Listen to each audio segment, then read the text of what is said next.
Assalamualaikum and hi to everyone and Dr. Aina. My name is ALIFA from BA 2735A, and today I'll be presenting my critique assignment on conflict management and negotiation on Kate Ferraz's article titled The Future of Leadership: How Conflict Resolution Elevates. This article explores a major cultural shift in organization from traditional top-down leadership to teamship, where leadership is shared among all the team members. First, the summary. In this article, Ferrazzi states that today's most effective teams no longer rely on a single leader for direction. Instead, they practice a shared leadership where each of them contributes equally to accountability and decision-making. Anyone in the group can make an instruction and any idea to achieve better results. He introduced the idea that negotiation and conflict resolution are essential for this transformation. Instead of seeing conflict as destructive, teams should use it constructively to build trust, transparency, and innovation. The article highlights 4 key practices that support the teamship cultures. First one is normalize constructive conflict, which means encourage a healthy debate and stress testing. Second, build psychological safety, which means ensure everyone feels safe to voice their concern. The third one, establish peer-to-peer accountability. That means structure that peers to give feedback to each other, not to receive it from leaders only, such as 360-degree feedback. And lastly, reframe feedback as data, not criticism, which means treat feedback as a useful information for growth and improvement, not as a personal attack. Ultimately, Ferrazzi believes that the future of leadership is leading without authority.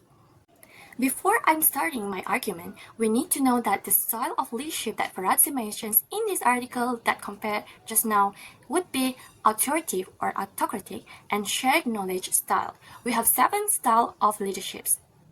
According to Mahdi Sadiq, leadership style means focus on personal control, one single person only hold accountability. While Sharif and Ahmad states that shared leadership is emphasized where each member in teams have authority to modify job crafting and boost knowledge sharing to enhance employee performance, commitment, and creativity.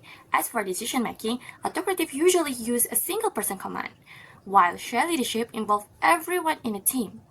Team involvement for autocratic is low, while shared leadership is high. Autocratic is best suited at urgent situation, so it's time-saving to make a decision, while shared leadership best suits at collaborative environment and high-risk decision. Disadvantages for autocratic is low morale, stiff decision. As for disadvantages for shared leadership is, it is too time-consuming for decision-making, and it can easily create unnecessary conflicts. I agree with Ferrazzi's arguments that shared leadership enhances collaboration and innovation. In today's competitive and fast-changing market, exploring mechanisms to reduce employee turnover is crucial. By promoting shared leadership, organizations can increase employee contribution and recognition. Sharif and Ahmad states that shared leadership also boosts creativity as knowledge sharing across different areas of expertise flows more effectively within the team. Research by Mansour and Umar found that distributed leaderships lead to higher team performance and satisfaction. Similarly, shows that psychological safety is the top factor in successful team. However, I also believe that teamship cannot replace leadership entirely. It must be coexist with a clear structure and emotional intelligence. According to the Mansour and Umar, cautions that too much shared authority can create confusion if roles are unclear. So while teamship is ideal, some formal leadership guidance is necessary, especially in the healthcare center. For example, situational work during surgery requires all team members in the operating room to collaborate effectively under the mandatory direction of the head surgeon. Non-compliance by even a single team member can result in a highly risky situation, especially since surgical procedures are time-sensitive. Berkowitz stated that trust in well-influenced relational factors that affect risk-taking decisions. Let me justify this with both global and local perspective. In Malaysia's workplace culture, where hierarchy is still common, a team with one leadership requires for culture adaptation. For example, Maybank implement a collaborative leadership program that empowers team members to co-lead projects. Initiatives such as Ambassador aim to empower future leaders by providing them with funding and the opportunity to design their own program, including corporate social events. How do I know? Because I am also one of the ambassadors. As for real-world example, companies like Spotify have already adopted a teamship principle. Spotify's squad model encourages small cross-functional teams to make a decision. This proves how distributed leadership can balance agility and creativity. However, not all attempts are succeeded. According to Brinza, Zappos holacracy model, where leadership roles were completely removed, were faced resistance and confusion, leading to employee turnover. This shows that teamship needs to be structured, not chaotic. I agree with Faradzi's philosophy, but with some modification. The concept of teamship is highly beneficial, especially in the situations where a single leader is unable to provide solutions to all problems.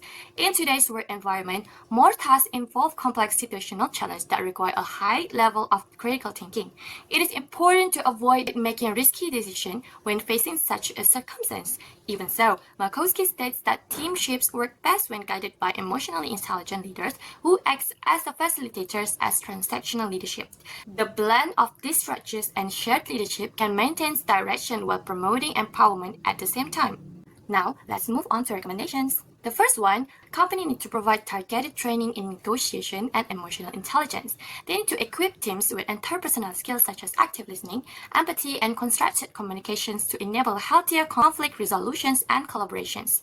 Second, adopt a hybrid leadership approach. Blend shared decision-making with a clear transactional leadership roles to balance autonomy and accountability within teams. Third, foster gradual cultural transformation. Begin by forming small, structured teams that embody the desired behavior and practices, then expand this principle across the organization as readiness and confidence grow. And lastly, evaluate process through outcome measurements. We need to assess engagement, productivity, and creativity levels in both pre- and post-intervention phases to understand the tangible effects of implementing the teamships. In conclusion, Faradzi's teamship concept offers a fresh and necessary approach for the modern workplace. Teams that can negotiate, handle conflicts, and share accountability will be succeeded beyond those limited by hierarchy. Yet, success lies in the balancing shared leadership with a clear direction because true leadership today is not about authority but about encouraging others to lead with us. That's all from me. Thank you for watching.